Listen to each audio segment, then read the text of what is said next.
former director of the FBI who led the investigation into claims of Russian interference in the 2016 US presidential election has been giving evidence to Congress. Robert Mueller was called to testify after releasing the final report into his inquiry 3 months ago. It found that Donald Trump's campaign team didn't collude with Moscow to illegally influence the election, but there were 10 possible instances where President Trump tried to impede the Mueller investigation. With more, here's our North America correspondent, Nick Bryant. The Democrats were hoping these hearings would not just provide the audiobook version of the Mueller report, but a summer blockbuster movie. But the former special counsel didn't even want to appear on Capitol Hill and stuck closely to the script and main findings of his 400-page report. The investigation did not establish that members of the Trump campaign conspired with the Russian government in its election interference activities. But the report did not clear President Trump of obstructing justice, of interfering with the Russian meddling investigation. So the report did not conclude that he did not commit obstruction of justice. Is that correct? That is correct. And what about total exoneration? Did you actually totally exonerate the president? No. Mr. Mueller was monosyllabic, but under Republican questioning, stated that although Justice Department guidelines prevent sitting presidents from being prosecuted, it is possible after they leave office. You believe that you could charge the President of the United States with obstruction of justice after he left office? Yes. Raised eyebrows from Donald Trump tonight, who claimed the hearings were an epic embarrassment for the Democrats. This was a very big day for our country. This was a very big day for the Republican Party. And you could say it was a great day for me, but I don't even like to say that. It's great. The Democrats may not have got the box office drama they were looking for, but from Robert Mueller, a reminder to Donald Trump that his legal problems haven't necessarily gone away, that his presidential protection from prosecution ends the moment he leaves the White House. Nick Bryant, BBC News, Washington.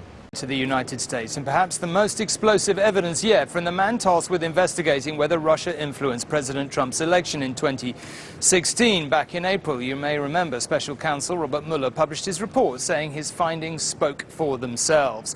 President Trump claimed it had completely exonerated him, but answering politicians' question today, Mr. Mueller said his report had not, in fact, exonerated the president after all. Do you have any reluctance to testify today? Washington today was a town gripped by Mueller mania. What's your message today, Mr. Mueller? Concerned the former special counsel's 450-page report has proved too dense to shift public opinion.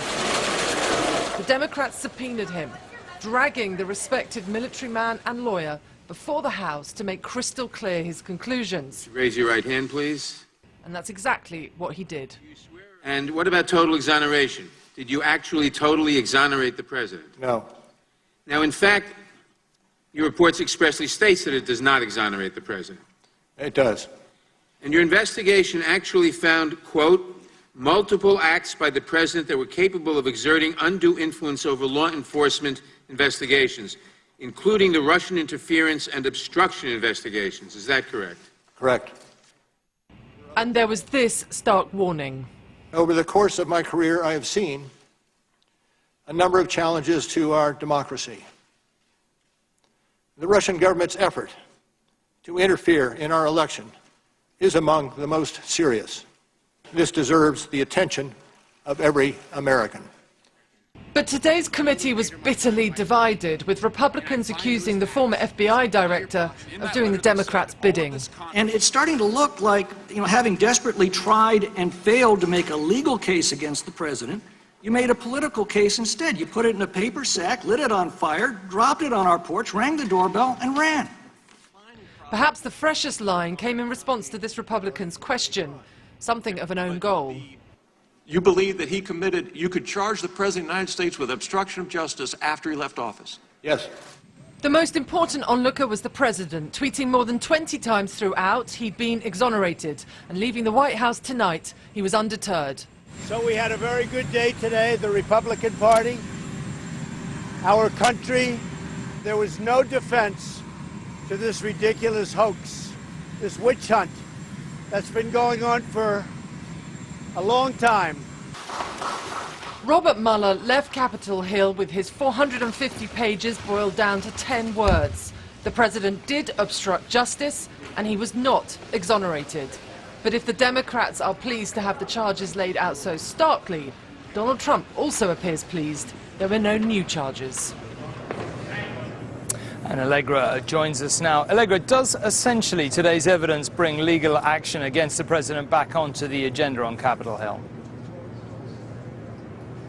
I don't think so, Tom. Certainly not yet. I mean, it was truly extraordinary to see such a serious man lay such serious charges at the door of a sitting president. And it was even more extraordinary to think that probably nothing is going to come of it just yet. And there's a series of reasons for that. The first of which is that it doesn't look like right now the Democrats are yet pushing for impeachment. You know the House Speaker, Nancy Pelosi, is dead set against it. She believes that it would be a distraction. It would fail and be a distraction in the now almost year ahead of their election. She would rather defeat him than try and impeach him and fail. Secondly, when that report came out in March, it didn't shift the numbers on public opinion. People shrugged, I'm afraid to say. That's partly why we've had the Democratic exercise today. They want those succinct lines from Robert Mueller, and boy, did they get them. And thirdly, probably the most important thing, the US economy is doing well. Normally that is enough for a US sitting president to be re-elected. Right now, Donald Trump is not yet transferring those numbers into personal approval. But if he can, in the next year ahead of an election, that is going to matter much more than Mueller. Okay, Allegra, thanks very much indeed.